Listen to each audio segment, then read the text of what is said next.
আজি আমি কথা পাতিবলৈ ওলাইছো এটা সৰ্বসাধাৰণতে হৈ থকা বৰ্তমান সময়ত চকুৰ ৰোগ যেটো চকুটো ৰঙা পৰি যায় আৰু সেই প্ৰবলেমটোক ভাইৰেল কনজাক্টিভাইটিছ বুলি কোৱা যায় যাক বিভিন্ন নামেৰে জনা যায় যেনেকৈ ধৰি লওক আই ফ্লু বুলি কয় বা পিংক আই বুলি কয় বা অসমীয়াত কিছুমানে জয় বাংলা বুলি কয় এনে ধৰণে বিভিন্ন নামেৰে ইয়াক জনা যায়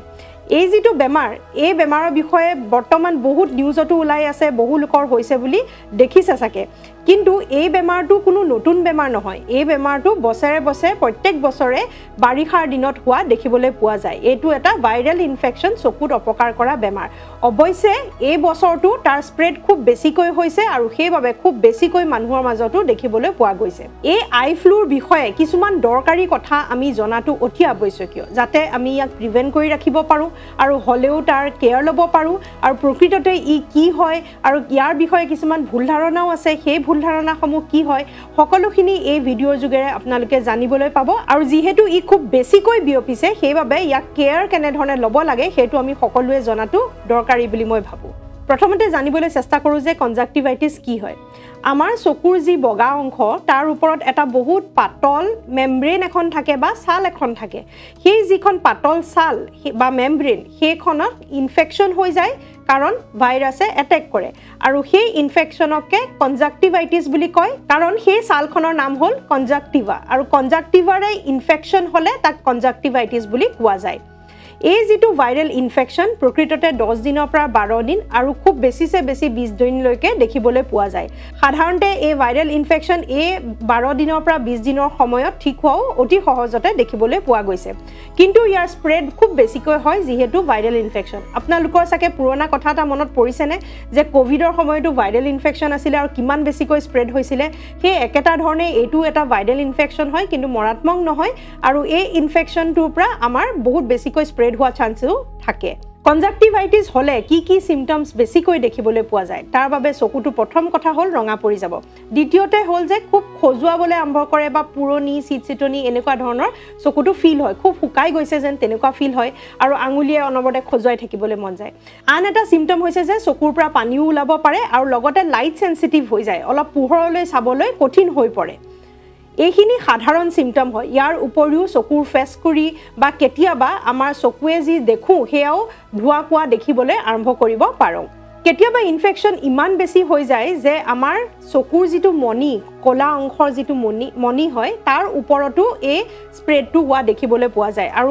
আৰু কলা মনিটোৰ ওপৰতো যদি স্প্ৰেড হৈ যায় তেতিয়া সাধাৰণতে আমাৰ ভিজনটো অৰ্থাৎ দৃষ্টিশক্তিটো ব্লাৰ হৈ যাবলৈ আৰম্ভ কৰে ভালদৰে বস্তুটো ফোকাস কৰিবলৈ অলপ কঠিন হৈ যায়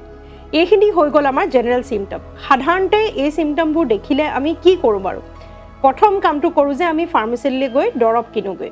ফাৰ্মাসীলৈ গৈ যেতিয়া আমি দৰৱ কিনো 99% ফাৰ্মাসীয়ে যি দৰৱ দিয়ে সেই দৰৱসমূহ এন্টিবায়োটিক আৰু ষ্টেৰয়েড কম্বিনেশনৰ হয় আৰু সেই ষ্টেৰয়েড কেতিয়াবা খুব বেছি ষ্ট্ৰং ষ্টেৰয়েড দি দিয়া যায় কাৰণ আমি জাস্ট নামটো খুদি পেলাই দৰৱটো কিনি আনো এই খুব বেছি ষ্ট্ৰং ষ্টেৰয়েড যেতিয়া আপোনালোকে চকুত লয় ই লাভ যিখিনি দিব বা এই বেমাৰটোৰ পৰা সোনকালে ঠিক কৰিব হয় কিন্তু তাৰ উপৰিও তাৰ অপকাৰো বেছি থাকিব পাৰে সেইভাবে এনে ক্ষেত্ৰত কেতিয়াও আপোনালোকে ডাইৰেক্ট ফাৰ্মাসীলৈ গৈ নিজে সেলফ ট্ৰিটমেন্ট নকৰিব কাৰণ কেতিয়াবা আমি খুব বেছি ষ্ট্ৰং দৰৱ লোৱাৰ ফলত চকুৰ অপকাৰো হ'ব পাৰে ইয়াৰ বাবে ডক্টৰৰ পৰামৰ্শ লোৱাটো এটো কাৰণে দৰকাৰী কাৰণ এই বিষয় জনাটো আপোনালোকে দৰকাৰী কাৰণ ডক্টৰে ইয়াক বেলেগ ধৰণে ভাবিব আৰু বেলেগ ধৰণে ট্ৰিটমেন্ট কৰে তেওঁলোকে খুব বেছি ষ্ট্ৰং ষ্টেৰয়েড ইমিডিয়েটলি দি নিদিয়ে তেওঁলোকে চকুটো খসখসাই থকাৰ বাবে যিখিনি শুকান ভাব হয় হে তাক লিব্ৰিকেট কৰিবলৈ বা অলপ তিয়াবলৈ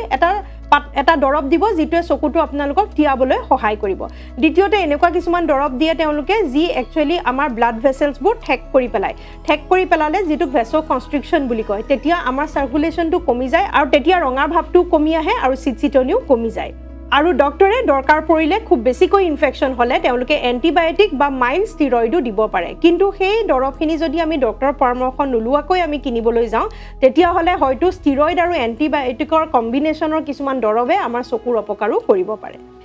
এতিয়া এটো জনাটো দৰকাৰী যে ই স্প্ৰেড কেনেকৈ হয় সাধাৰণতে আমাৰ এটা ধাৰণা আছে যে চকুৱে চালে আমাৰ এই বেমাৰটো বিয়পে বুলি প্ৰকৃততে ই একেবাৰে এটা ভুল ধাৰণা বা মিথ বুলি ক'ব পাৰি চকুৱে চালে কেতিয়াও বিয়পি নাযায় কিহৰ কাৰণে বিয়পে আমাৰ সাধাৰণতে এটো বহুত অসম্ভৱ কথা যে আমি হাতটো একেবাৰে চকুলৈ নিনিয়াকৈ থাকিবই নোৱাৰো যিকোনো সময়তে আমাৰ হাতখন মুখত বা চকুৰ ওচৰে পাজৰে যায় আৰু যেতিয়া আমাৰ হাতত সেই চকুৰ ইনফেকশনটো লাগি যায় ই যেহেতু ভাইৰেল ইনফেকশন হয় সেই হাতত লাগি থাকে আৰু গৈ পেলাই যিকোনো টেবুল বা সাৰফেস কিবা যদি আমি চুই দিও তাত লাগি যায় তেতিয়া কি হয় ঘৰৰ আন এজন মানুহেও আহি পেলাই সেই জায়গাটো চোৱা স্বাভাৱিক হয় বা দৰজাখন খুলুতো দৰজাৰ হ্যান্ডেলটো চোৱা স্বাভাৱিক হয় সেই হ্যান্ডেল চৌতে এজনৰ চকুৰ পৰা আনজনলৈ হি বিয়পিবলৈ আৰম্ভ কৰে কাৰণ আনজন মানুহে সেই ভাইৰাছটো হাতত লগাই আকৌ পুনৰ এবাৰ হাতেৰে চকুটো চুৱে সেইবাবে ডক্টৰে বেছিভাগ সময়ত চকুটো মোহাৰিবলৈ মানা কৰে আৰু হাতখন চকুলৈ নিবলৈ মানা কৰে এনে ধৰণে কৰিলে ই বেছিকৈ বিয়পিবলৈ আৰম্ভ কৰে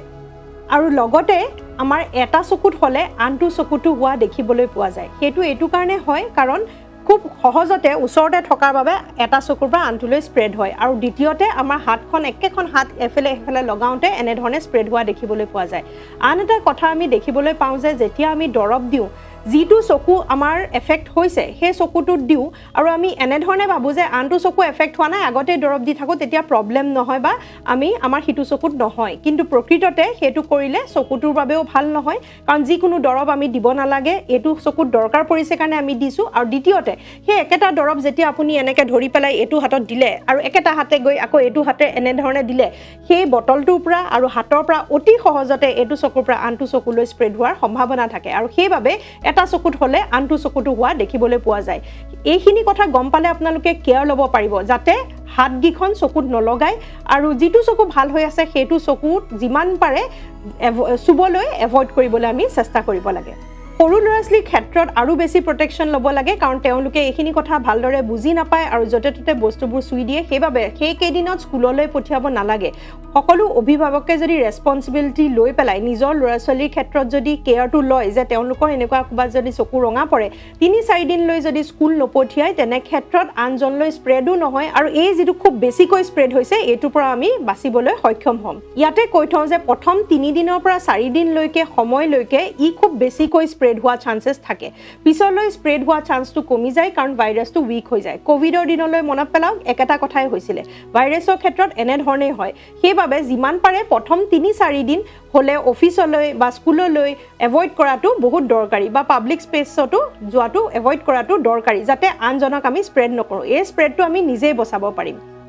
চকুটো যদি ৰঙা পৰে তেনেহলে ঘৰুৱাভাৱে আমি কি কৰো বা কি কৰিব লাগে নিশ্চয় আপোনালোকে ডক্টৰ পৰামৰ্শ মতে তাত দৰব দিব লাগিব দ্বিতীয়তে মই কলুৱে যে হাতখন তাত লগাবলৈ এভয়েড কৰিব লাগিব তৃতীয়তে চকু ধোৱা লৈ যাওঁ বহুতে কয় যে খুব ঘনে ঘনে পানী মাৰিব লাগে প্ৰকৃততে খুব বেছিকৈ ঘনে ঘনে পানী মাৰিলে আমাৰ ইৰিটেশনো হ'ব পাৰে আৰু লগতে সেই পানীত যদি কিবা ধৰণৰ ব্যাকটেৰিয়া থাকে যিটো অতি সহজতে পানীত পোৱা যায় সেই ব্যাকটেৰিয়াই ক্ৰছ ইনফেকশন চকুত কৰিব পাৰে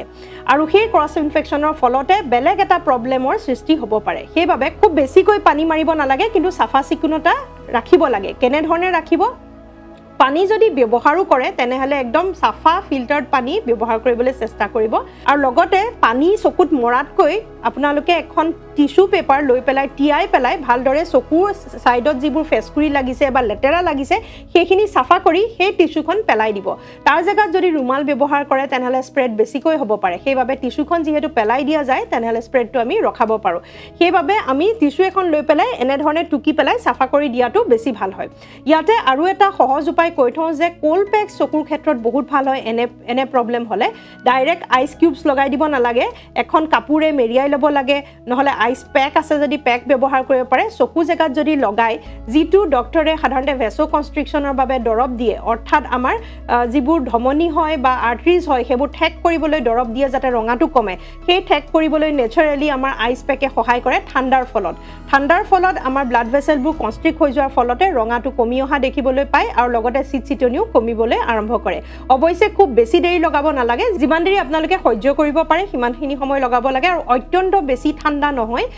অলপ ঠাণ্ডা হলেই যথেষ্ট হয় সেইবাবে কাপোৰ এখনে মেৰিয়াই লগাব লগাবলৈ চেষ্টা কৰিব লগতে ক'লা চশমা পিন্ধিবলৈ কিহৰ কাৰণে কয় আমাৰ বহুতৰে ভুল ধাৰণা যে চকুটো চাব নালাগে সেইবাবে ক'লা চশমা পিন্ধিবলৈ কয় প্ৰকৃততে সেইটো কাৰণে নহয় ক'লা চশমাই দুটা ধৰণে প্ৰটেকশ্যন দিয়ে এটা হৈছে আমাৰ হাতখন চশমাৰ ভিতৰত ভৰাই এনেকৈ মোহাৰিবলৈ অলপ কঠিন হয় সেইকাৰণে হাতটো আমাৰ চকুলৈ নাযায় আৰু দ্বিতীয়তে ক'লা পিন্ধিলে আমাৰ সাধাৰণতে মই যিহেতু কৈছোঁ লাইটৰ প্ৰতি চেঞ্চিটিভ হৈ যায় কাৰণ ওপৰৰ লেয়াৰটো ইনফেকশ্যন হৈ আছে আৰু লাইটলৈ চালে আৰু বেছি অপকাৰ কৰিবলৈ আৰম্ভ কৰে সেইবাবে ক'লা চশমা পিন্ধিলে প্ৰকৃততে আপোনালোকৰ চকুকেইটাও আৰাম পায় আৰু লাইটটোৱে আপোনালোকক অশান্তি নকৰে বা ইৰিটেশ্যন নিদিয়ে সেইবাবেহে আচলতে ক'লা চশমা পিন্ধিবলৈ পোৱা যায় 90% মানুহৰ যিসকলৰ এনেকুৱা প্ৰব্লেম হয় খুব মাইল্ড চিমটম দেখিবলৈ পোৱা যায় মাইল্ড চিমটমৰ ভিতৰত আপোনালোকৰ খজুৱতি হ'ব পাৰে বা চকুকেইটা ৰঙা হ'ব পাৰে কিন্তু কিছুমান 10%ৰ মানুহৰ এনেকুৱাও দেখিবলৈ পোৱা যায় যে ইনফেকশ্যন খুব বেছিকৈ হয় আৰু তাৰ ফলত চকুটো একদম ফেচকুৰিয়ে বন্ধ হৈ যায় তাৰ মানে ইনফেকশ্যন খুব বেছিকৈ হৈছে আৰু তেনে ক্ষেত্ৰত কিন্তু ডক্টৰৰ পৰামৰ্শ লোৱাটো অতি আৱশ্যকীয়